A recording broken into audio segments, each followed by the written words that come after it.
All right, we'll get started. Hello, and welcome to our first session of our Spring Virtual Learning Series, Start Your Career the Right Way. In this session on learning plans and PMAs, you will, number one, explore the art of creating personalized learning plans that align with your career aspirations and organizational goals. Number two, gain a comprehensive understanding of performance management assessments and how they contribute to your professional development. Number three, discover the synergy between learning plans and PMAs by learning how a well-crafted learning plan can positively impact your performance assessments. And lastly, understand the importance of continuous learning and development in achieving exceptional performance evaluations. Please note that this session is being offered in English. The French session will be taking place from 2:30 to 3:30 Eastern Time today. You can also view recordings of all of our Federal Youth Network learning sessions on our YouTube page. I would like to acknowledge that I have the pleasure of joining you from Treaty 1 territory, the traditional lands of the Anishinaabe, Cree, Dakota, Dene, and Ojibwe peoples, and homeland of the Métis Nation, today known as Winnipeg. I would also like to recognize that there are learners who are joining us today from across the country on different lands, and encourage all of you to take a moment to acknowledge the land that you're on. As we move through today's session, please share your questions by using the Q&A button. You can vote for questions you like by clicking on the thumbs up button. As with all sessions, this will be recorded so you can go back to check out the recordings and the podcast series at a later date. We would also like to note that the PowerPoint presentations for each session is included on our wiki page so that you can feel free to follow along at your own rate and to improve your learning experience. All the resources shared during this session will be added to our wiki page under our resource page. And I would now like to introduce myself. My name is Yang Xiong, and I am excited to be the moderator for this session. For accessibility purposes, I am an Asian man of Chinese descent. I have short hair, brown eyes, and I am wearing a brown flannel shirt, sorry. As someone who is fairly new to the public service, I can't wait to hear what our panelists have to say about learning plans and PMAs. And before we get started, we have a couple of quick polling questions. This is not a test and it is not mandatory. So question number one, how would you rate your familiarity with the Government of Canada's learning plan and PMA process? Number one, newbie. Two, somewhat familiar. Three, moderate experience. Four, experienced. And five, expert. And polling question number two, have you considered using the PMA process to advance your career development and career advancement? And the answers are yes, no, or I didn't know we could and we'll explore this. So we will give around 30 seconds for you to answer.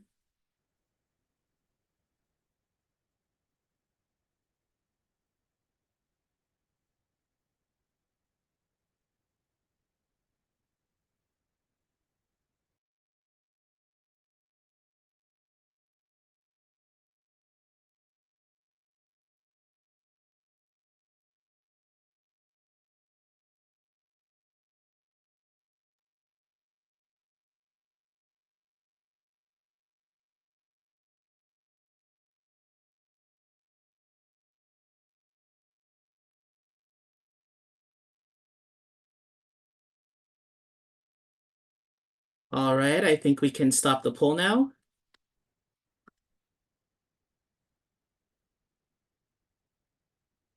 All right, thank you. So for poll number one, we have 41% that answered newbie, 32% that said somewhat familiar, 17% that said moderate experience, 10% that said experienced, and just 1% that said expert. So this is great because you will get a lot of opportunities to learn about the PMA process. And for the second choice, we have 30% that said yes, 13% that said no, and 58% that said, I didn't know we could and we'll explore this. So with that said, I would now like to introduce the panelists. So our first panelist is Ali Khan. Ali works with the Inclusion, Diversity, Equity, and Accessibility Secretariat at Indigenous Services Canada and is a co-founder of the Anti-Racism Ambassadors Network. He also enjoys supporting employee-driven networks across the Government of Canada, particularly with the focus on career development and health and wellness. Our next panelist is Camille Beausoleil. Camille is the Executive Director of the National Managers Community, where she is working to promote the needs and interests of federal managers to public service decision makers. Prior to this, she was an assistant director in the Respectful and Inclusive Workplaces team within the Canada School of Public Service and joined the federal public service in 2008, working in a number of management and project management roles. And our last panelist is Nadia Direl-Daig. Nadia has been a member of Justice Canada's ICMS team as a senior conflict management practitioner since July 2022. She has originally joined the ICMS community with Canada Border Services Agency in 2018. She is a registered social worker and is keen at using a holistic approach to resolving conflict at the root cause and is very passionate about workplace well-being. So now that I have introduced all of the panelists, I would now like to pass it to Camille, who will go over the PMA process. Camille, over to you. Great, thank you so much. Thank you for the warm introduction. I'm very happy to be here today. I would say I'm by no means an expert, but I've been in the government for just over 16 years. So I guess that I've done a few PMA cycles in my career so far. So I'm happy to talk a little bit more about it today. As you can see on the slide here, in government, in the federal government, we use this mandatory application to outline work objectives, document performance of employees, complete performance agreements. So when you hear the acronym PMA, we're talking about a performance management agreement or assessment for the most part. As you know, government, we're keen on acronyms, so PMA is definitely one of them. Having to write and document work objectives and reflecting on our personal competencies is really important, but it doesn't replace the need to have these face-to-face or virtual conversations with our managers. Having that conversation with your supervisor or manager helps clarify what will make you successful in the job you're currently in. It helps you find out what the job expectations are. And what can you do to do your job well? Or if we're talking about it encourages you and as an employee to take the time to discuss your work expectations, what the objectives are, and also kind of where you fit in the big organizational picture. It is that two-way conversation. Sometimes it can be a bit hard to see where the work that you do specifically fits in the larger picture of your directorate, of your branch, of your organization. And so by seeing some of these priorities written out can really help align the work that you do into that bigger machine of government or within your organization. And so the links and resources that the Federal Youth Network have been providing are just valuable links for you to check out. I would highly encourage you to go on these websites. They offer examples of questions that you can bring forward in your conversations with your managers to help clarify some of these expectations, as well as some questions to help you reflect on what you're doing individually as part of your job. And so I will ask to change the slide, please, and talk a little bit more about the process itself. You know, in government, it's all about processes. But as you can see on the slide here, we're talking about an annual cycle. Typically, we speak of the cycle in a fiscal year, but not all departments follow the fiscal year. It would be important for you to find out if you're doing it in a different, let's say, a calendar year instead. By having these ongoing cyclical conversations on performance will help you reflect on what you're doing well, and also maybe on areas that perhaps you can benefit from some additional help, maybe through some training or development, as we'll be talking a little bit more later. At the beginning of the year, there's one big tip that I would encourage everyone to do is create a separate document from the system I'm a list person. I have my lists, I have my tables, and so I always have my own performance agreement identified in a table with the core common objectives for the organization, for my team, for myself. And then I keep track of that throughout the year. But at the beginning, it really helps lay it out what the job expectations are as part of that conversation with your manager. Also, by experience, the system has crashed on me multiple times. The page has timed out. I've lost information. And so copying, pasting from a document will be your best friend as part of this cycle.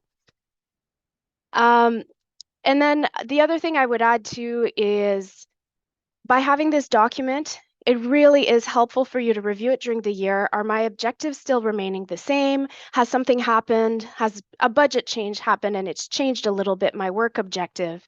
It will be important for you to kind of document it. So then by the time you get to the end of the year, you'll have something to refer to where you can discuss your achievements and all the markers that you've met during the year as well. It's a really good time to review periodically as you're working through some of the job tasks that you're doing.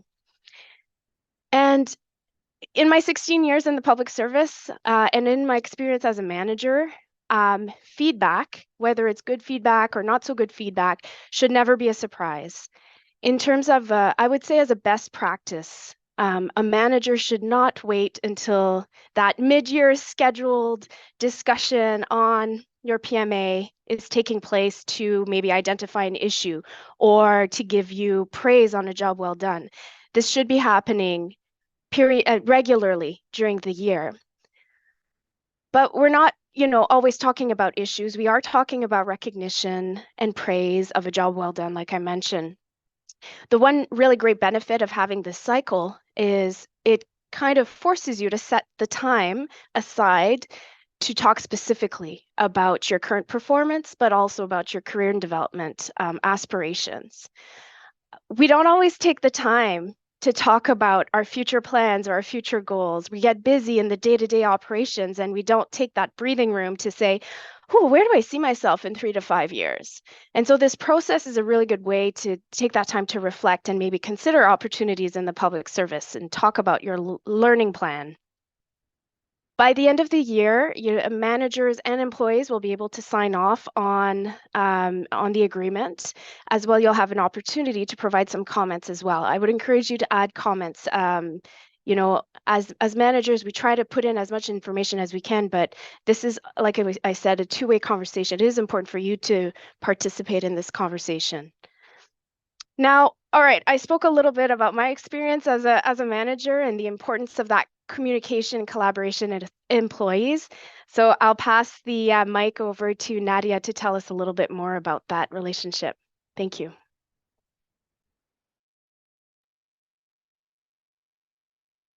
Thank you, Camille. Having a collaborative relationship between employee manager is crucial to the success of a team and one of the main elements to having a healthy workplace.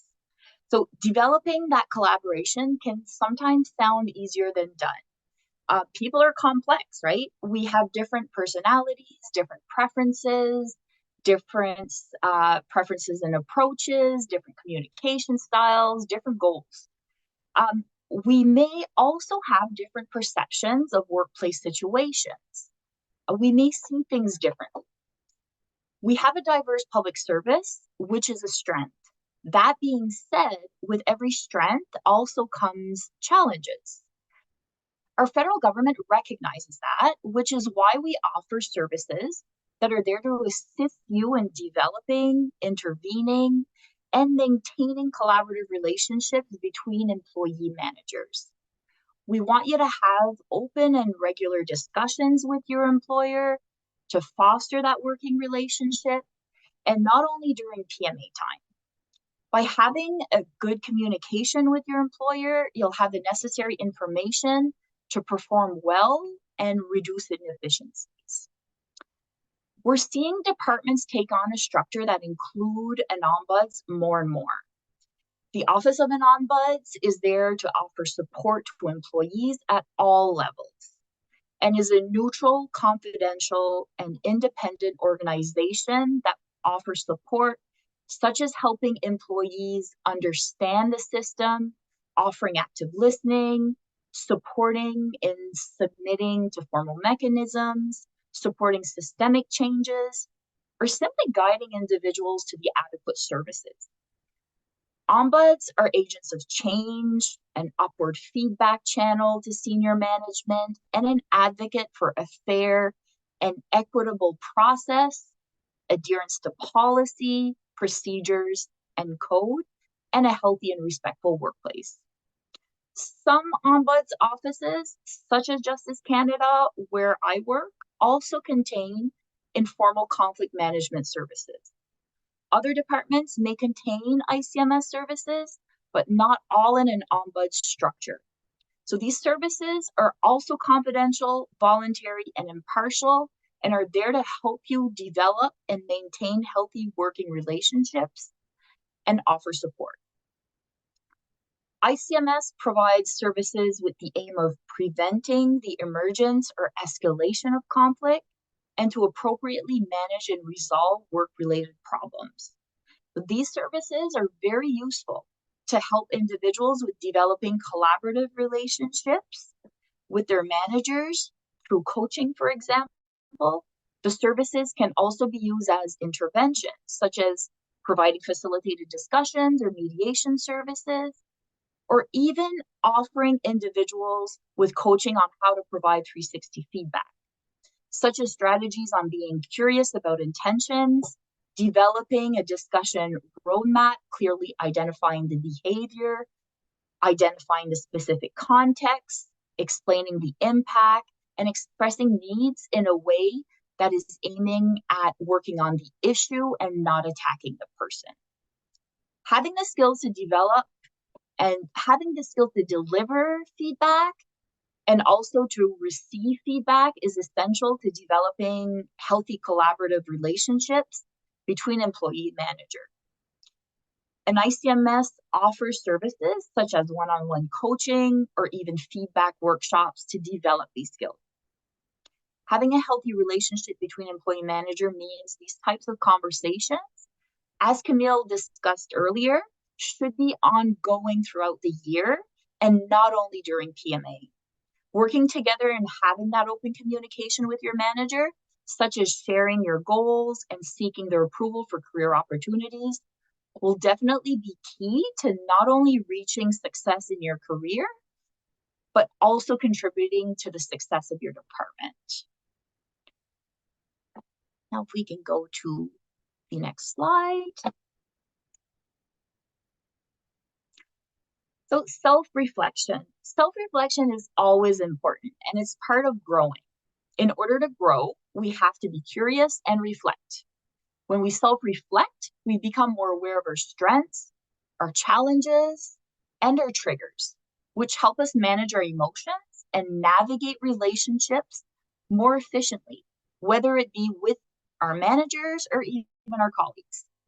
A good way to engage in growth or development is to reflect on where you would like to be in 6 months or even a year and explore what you need to work on in order to get there. Whether it be by looking at job postings that you aspire to fill that job one day, having reflective conversations with your manager or your networks. Setting goals will help you with career development. Having an open communication with your managers about these goals will also help you get development opportunities, such as actings or even certain trainings. One way to help you define your goal parameters and set yourself up for success is with the help of what we call SMART goals. So SMART goals stand for S as in specific, making goals clear and specific. M, measurable. The goal has an objective measure of success.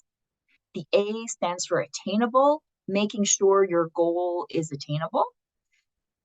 The R stands for relevant, so making sure your goal is relevant. And T as in time bound, having a timeline or progress or a milestone. Essentially, having a good sense of self, the desire to work on our challenges, and openness to having ongoing, real, respectful conversation with your manager is essential to your success and the success of your department. I will now pass it on to Ali.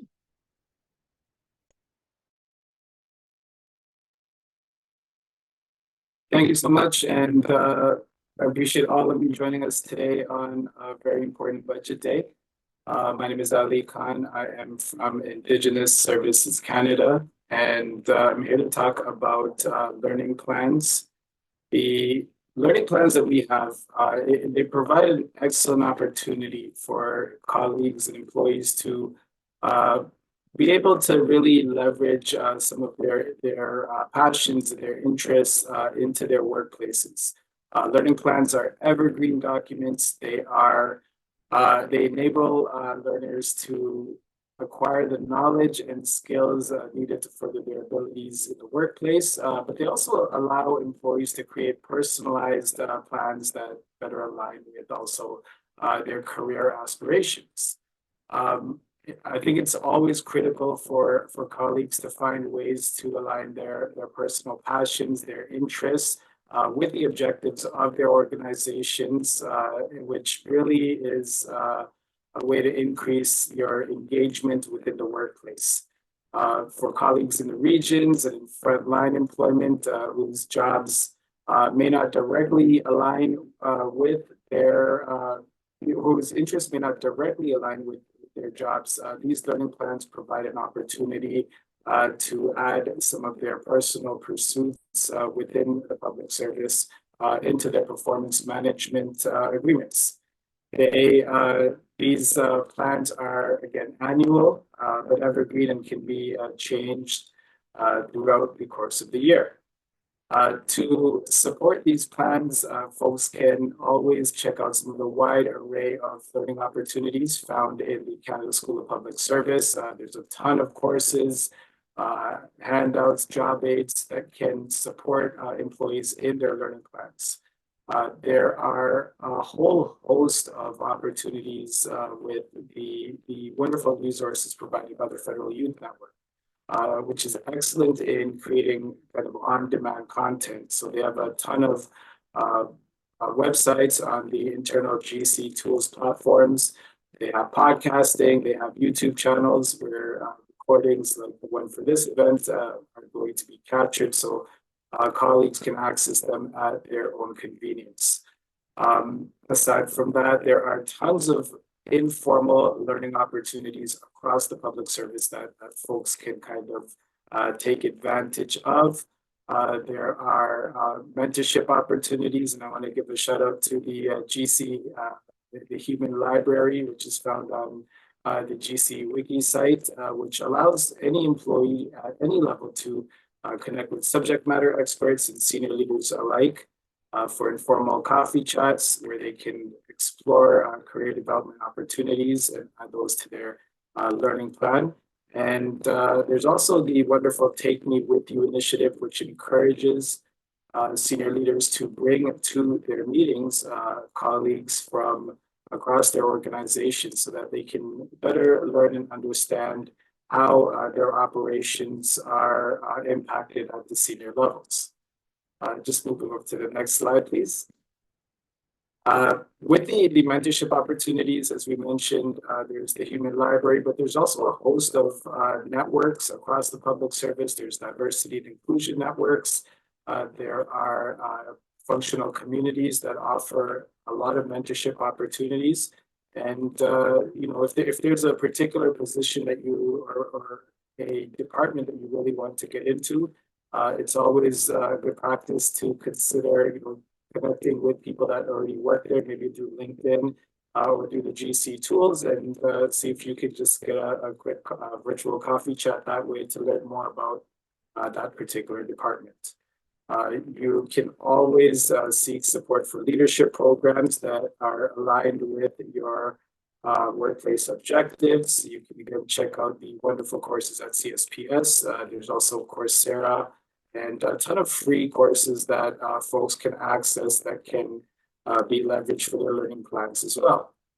There are a lot of conference opportunities that are always ongoing. There are networks that are federal, but there's also networks that are provincial and municipal as well. And groups like IPAC, they cover those, as do groups like the Public Sector Network or Apolitical. So there's a lot of different opportunities for employees to add to their learning plans and to grow in the public service and use a wide gamut of events, conferences, and tools to become more proficient and effective at their jobs, and to ensure that they are super engaged by making sure that their interests and their personal pursuits are also reflected, particularly, especially when they align with organizational objectives.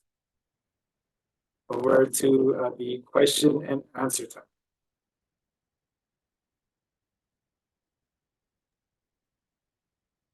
All right, perfect. Thank you, Ali. So we have around 30 minutes to move on to the question and answer period. And for this, you can use the Q&A function to ask any questions. And please remember that you can also vote for the questions you like most by using the thumbs up button, as we will turn to those with the most votes first. So the first question is, can a high rating on a PMA help with a career path? If yes, how? So I'll direct this to Camille. Camille, what would you like to say to this? Oh, sorry. Sorry, audio issue here. I would say yes, absolutely. And I know both Ali and Nadia kind of touched upon some of these points in their explanation of the slides previously. But basically, by having such great positive conversations with your manager as part of the PMA process and as ongoing conversations can definitely help you with your career path. It opens up conversations around your learning and development plan and possibly a talent management plan. It puts you on the radar of some of your senior leaders in your organization to see what they can do to help support you in your career. And so it would be a really good time for you to think about, what does that look like to me, and where do I see myself, and where's my career going in the next 3-5 years? What sorts of things am I missing that I need to identify? Is it just through training, through courses, through job shadowing, through all the other items that were mentioned previously? So yes, definitely having a strong PMA evaluation assessment can definitely help with your career evaluation, but it's not the only way. I think the most important thing is to have those conversations with your manager and to start thinking yourself individually of where you want to go next. Thank you, Camille. Nadia, Ali, do you guys have anything to add? Very well answered by Camille. Okay, perfect. Thank you. So our next most upvoted question is, how often should I be following up with my manager about my performance? I guess that goes back to Camille. Well, I'm happy to take the lead on this, but please, colleagues, help me out. Basically, as often as you feel like you need to. I think that what's important is to have an ongoing dialogue with your manager, whether that's about the work that you're currently doing, just to make sure you are on track to meet your work objectives, that you are doing the work you're supposed to be doing and doing it in an appropriate way. And then even identifying things that could help you go above and beyond what you're currently doing, or identifying areas that you are interested in learning more about, even if it doesn't relate directly to what you're currently doing. So those conversations should be happening fairly regularly anyways with your supervisor or manager. And then you can carve out a bit of time as part of those conversations when you want to discuss perhaps a training opportunity, or discuss what's happening in your directorate or your branch that maybe you could participate in, a special project or a meeting you could attend to observe and learn. So there are possible opportunities, but the key, I think, here is to have that ongoing dialogue with your supervisor and manager. Oh, Ali, you have something to add? Yeah, I just want to highlight that, just to echo Camille, it is, the PMA is not a substitute for, conversations between employees and managers. Those conversations should be ongoing. Managers should ensure that they're regularly keeping employees updated on their performance and providing feedback, and that should go both ways. So yeah, don't think that the PMAs are like the only time of the year that where you can have these types of conversations about your career, about your performance and development. And I'll also add that, you know, essentially we want those conversations, as mentioned by my colleagues, regularly, and it doesn't have to be formal. You can have those conversations on a regular basis and in an open way. And if that's not happening, I invite you to be curious to the why it's not happening, and have the openness and the curiosity to explore why it's not happening. And if you need assistance in making it happen, access your resources. As I mentioned earlier, we have informal conflict management services that can help develop certain skills on how to approach a certain situation, how to have those important conversations. And sometimes it's not necessarily about not having the skills. Sometimes it's just, some people may have different approaches than us, and we need a third party to kind of help us explore that. So we're very fortunate to have the different services available to us. So I encourage people to use them.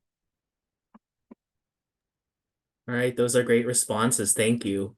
So our next question is, could you please speak a little on why I have been told since I started 5 years ago by colleagues, managers, etc., that achieving anything beyond a level 3 out of 5 won't happen unless they've done something wildly exceptional? And is there anything being done to mitigate evaluation unfairness? Which one of you would like to answer that? I can maybe start us off, and I'm sure my colleagues will have lots to add as well. And I feel by reading the question as well, I feel some frustration. I see frustration in the question, the way it was asked. And so I'm really sorry that you're going through this, whoever you are who asked the question.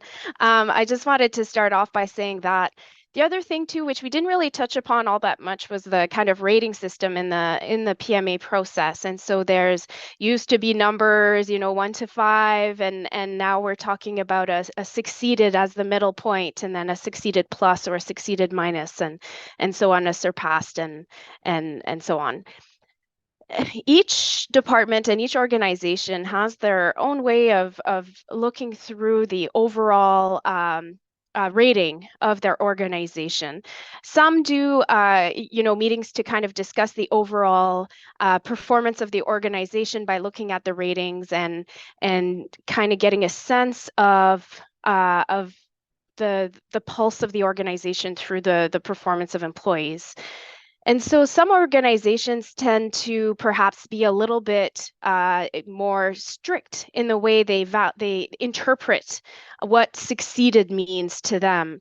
And so a succeeded plus might be really going above and beyond and doing all the shiny things that make us go, wow, this person is an exceptional employee. And so what does that mean for surpassed? And so I think the first thing you should do is really have that conversation with your senior leaders, like through your manager and even above and beyond that as well, to get a really good understanding of what does succeeded mean for my organization? What does succeeded plus mean for my organization? And then how do I get that? And then have that ongoing conversation with my manager and bringing forward your achievements and saying, I'm doing this project, I'm doing this.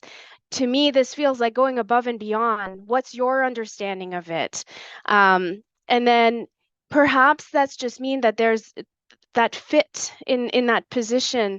It may not be there. You might feel like you're getting discouraged, and perhaps it's time to look at other opportunities, or perhaps just clarifying that whole piece will make it seem so much more clear for you in the expectations of your job. And so I think that clarity would make a world of difference in having that conversation. It's not an easy conversation to have at all. But I do encourage you to advocate for yourself in that situation. but I'm sure my colleagues would have more to add, and so I'll stop talking. That's a really great response. Ali? Yeah, I mean, look, I want to speak a little bit about the, about systemic inequities. There was recently an Auditor General report that recommended that organizations, look at data within the way they work, and this is something that is legislated under the Employment Equity Act and several other key pieces of legislation. We have to ensure that there are not systemic inequities, including within the PMA process. So organizations have begun to, assess the marks within the PMAs or the various areas of the PMA in conjunction with different employment equity groups to see if there are barriers posed there. And if barriers are identified, then organizations are required to take steps to close those barriers. So these are processes that are run by humans, and like all the other processes we have, they are open to systemic inequities and systemic barriers. There's a lot of data in the private sector where the words used within PMAs are different for example, for women versus men or different equity groups.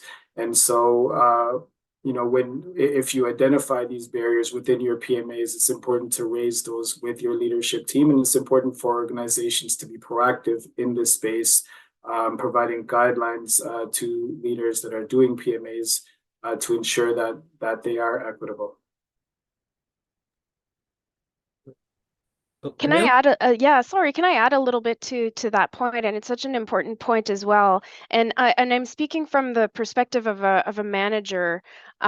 We all have our own inherent biases as well, right? And so for any managers who might be listening now, it is very important to take note and reflect on your own unconscious biases when you're doing these agreements with employees, and to try to find ways to mitigate and reduce biases and any perceived biases and so on. Which is difficult in a large systemic process like Ali mentioned. The other thing I would also encourage you to do is, if you think there is some sort of unfairness in your process, there are resources that you can bring forward in an anonymous or in a way that that you can bring forward some of these concerns, also through various employee networks. So if there are various employee networks that perhaps you can have a conversation with employees that are perhaps in the same situation as you, and compare notes. Are they facing the same unfairness? Are they facing the same issues, and could be brought forward as a group as well? Or perhaps it's just a matter of that lack of clarity within your own group itself that just needs some clear communication. So anyways, I just wanted to add those few points, but very important topic. Thank you, Ali. Nadia, anything to add? My colleagues covered it quite well, but I would just emphasize, the importance of, asking those questions, right? As it was mentioned, it's human managed, right? And I touched on earlier how, we are complex as human beings, so we're gonna see things differently, we're gonna have different perceptions. That's the importance of having those conversations, approaching it with curiosity.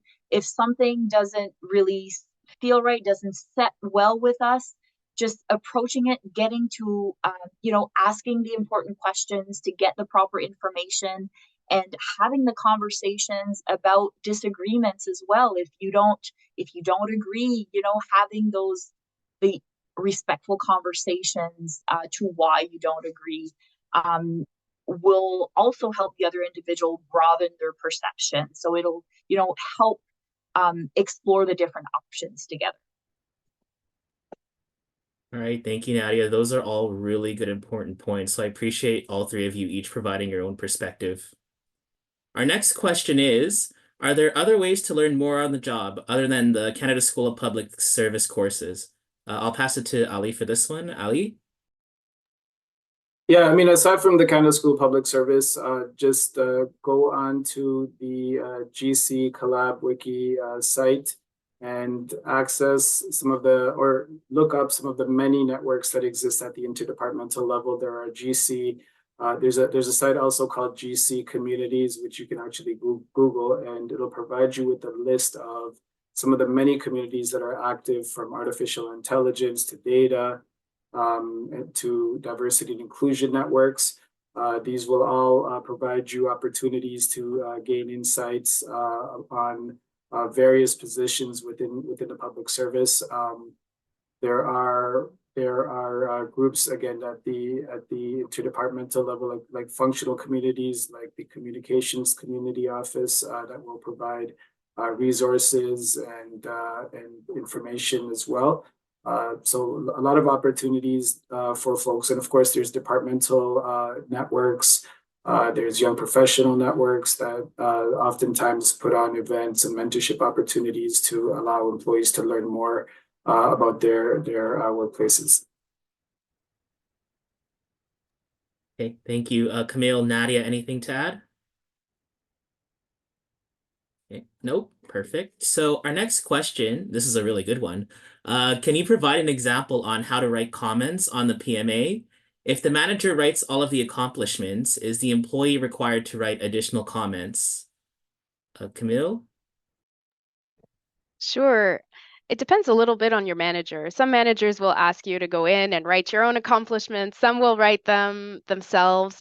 But again, it's part of that conversation. So for example, I'm currently wrapping up the end of year cycle with my own employees right now. And so I've asked them to go in and add some of the input. They've shared some of their accomplishments with me, and we're having that conversation. And so when you are writing your own comments, I would say, use strong language. I collaborated with, I led this project, I contributed this in line with your objectives that you've set out, so that you can clearly spell it out in a very clear, strong way. It's your time to, brag a little bit about what you've done in the last year. So by all means, do it. So I would encourage using that sort of wording, and by following up with that conversation with your manager, so that don't be shy in adding your own comments. Your manager may not have added everything that you think that you did and accomplished in the last year. And so it's important for you to go in and say, and I actually did this as well. And I did, I added this and I led this work, and I worked with this group, and whatever it is that you're working on. But it is the time and space for you to write some of those comments. Thank you, Camille. Anyone else have anything they would like to add? Nope. Okay. So moving on to our next question. I've been getting great results on my PMA every year. I've applied to over 25 job competitions in the past 2 years with no luck. I have a mentor network, etc. Is there anything I can do with my learning plan or PMA to help move my career forward? Which one of you would like to answer that? I could get started here. Go ahead. So it looks like you're doing a lot of the right things. You have a mentor, you have a network, and you're applying for a lot of different positions. Now, there's, within the Canadian public service, it's the largest employer in the country, and literally, almost every conceivable job or functional area is present, and some have different rates of progression versus others, and different levels of opportunity. So there's that to consider, but what you can do in addition to what you're doing right now, seek out additional mentors, seek out some of the additional interdepartmental networks, because it could be that you are in a particular space where there's less promotional opportunities, and there may be some other functional areas that you can kind of move into that will allow for some further progression. The other thing is try to identify exactly where you want to go. So for example, if you're looking to be in the leadership space, and you're not finding those opportunities where you are, networks have a ton of volunteer opportunities where you can lead work at the national level. You can lead work teams and advance really critical initiatives that are central to the public service, which you can kind of include in your performance management agreement. So that job that you're looking to get, your dream job, you can oftentimes do work that is directly relational to that through some of these various communities and networks that exist. And you can always leverage that work, of course, in your PMAs, but also in your job opportunities or your interviews as well. Camille? Yeah, if I can add a little bit to that, when, like Ali said, if you know kind of what that next step is and what that next job is that you're interested in, go look at those job posters too. Find out what those experience pieces are that maybe you're missing and that you could find training on to really add and find those networks and job shadowing opportunities, for example, that or volunteer work that Ali was mentioning. The other thing I would ask you is, you've done a lot of interviews and applied on all these jobs. Have you ever asked for feedback following perhaps an interview? And then maybe taking that feedback and seeing if there's some way you could practice with a colleague, practice your interview skills. Sometimes it's harder to get feedback on some of those softer skills that we have in terms of communication or doing our elevator pitch and selling ourselves in that interview process. And so being able to get feedback directly after doing one with some various hiring managers would be beneficial to see if there's anything that you could add to your learning plan in terms of, I need help with briefing, I need help with public speaking, or whatever it is that perhaps you receive feedback on. All right, thank you, Ali and Camille. So our next question is, where can I go to get career counseling or advice? Nadia, do you have anything to add? Well, speaking in terms of what the Ombuds office requires, or ICMS, we offer coaching services. So, for example, when Camille was talking about those soft skills, right? Like how to communicate, how to receive feedback, give feedback, developing those certain soft skills. Our services are free of charge. There's no cost to it. We also offer some services on developing more self-awareness, such as the MBTI testing, exploring your personality, what are your strengths, what are your challenges, and then we can offer coaching on working on your challenges. So not necessarily specifically career coaching, but developing the competencies that will bring you success in your career. In terms of more the career coaching, maybe my colleagues can answer that part of the question.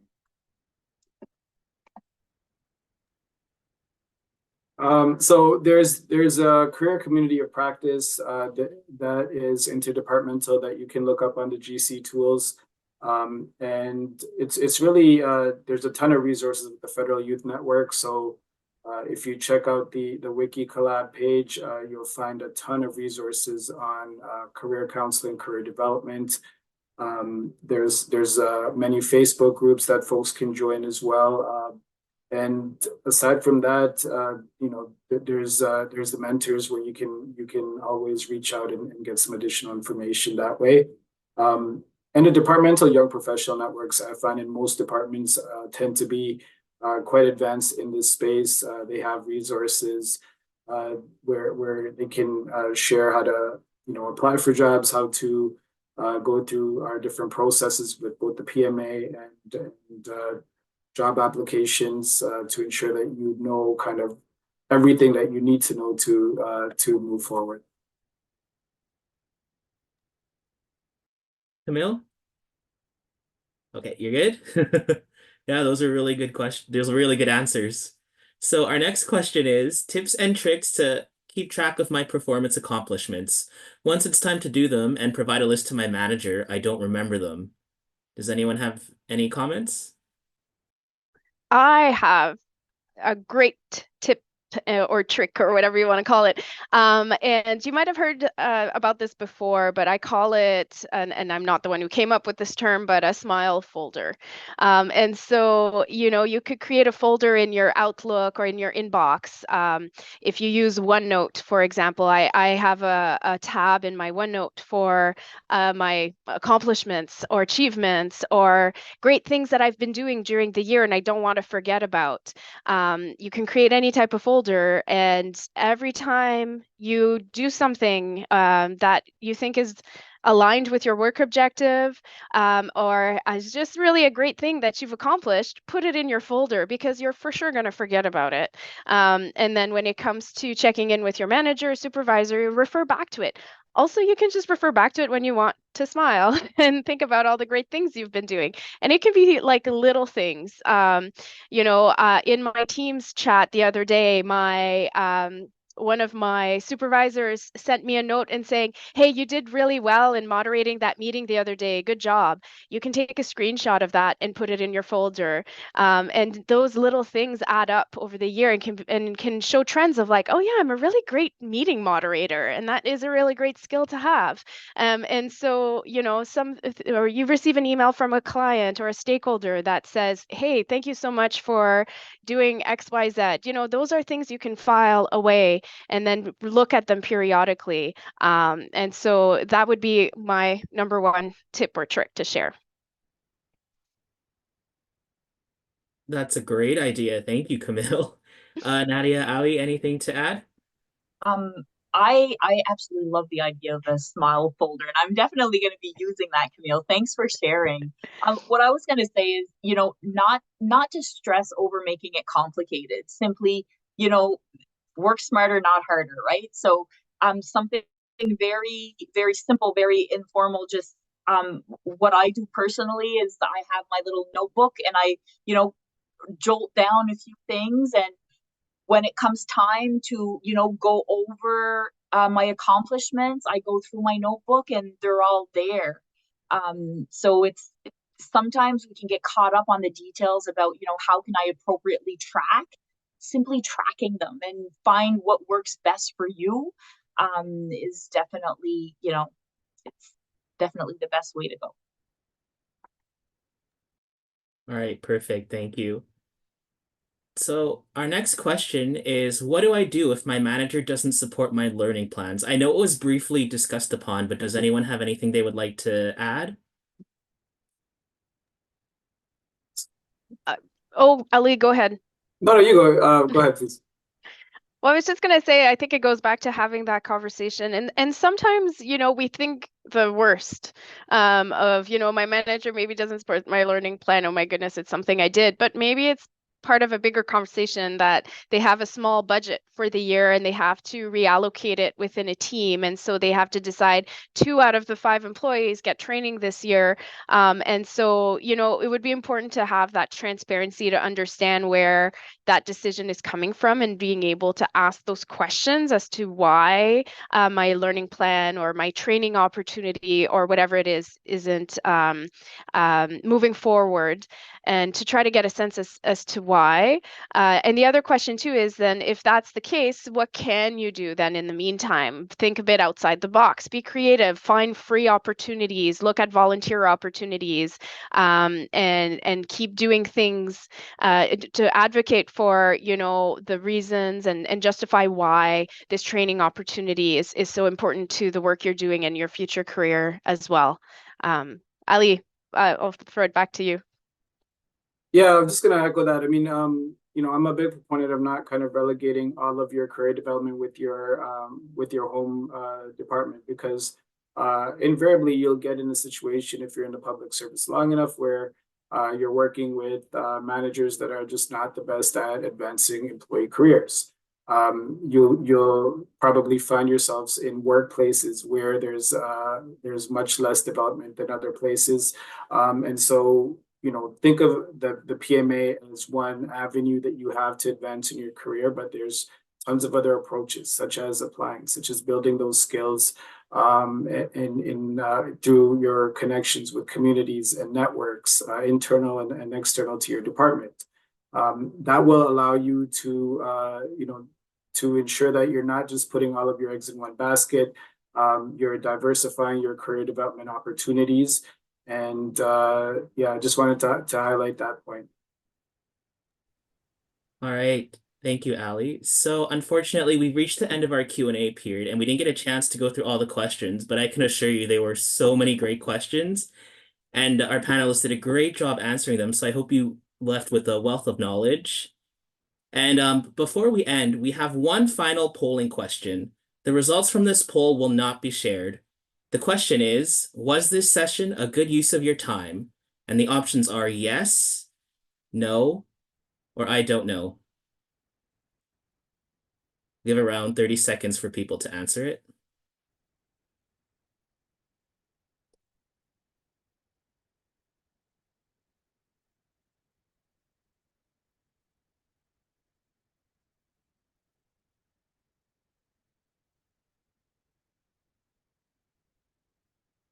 All right, so thank you for joining us today. This concludes our first session of our virtual learning series, Start Your Career the Right Way.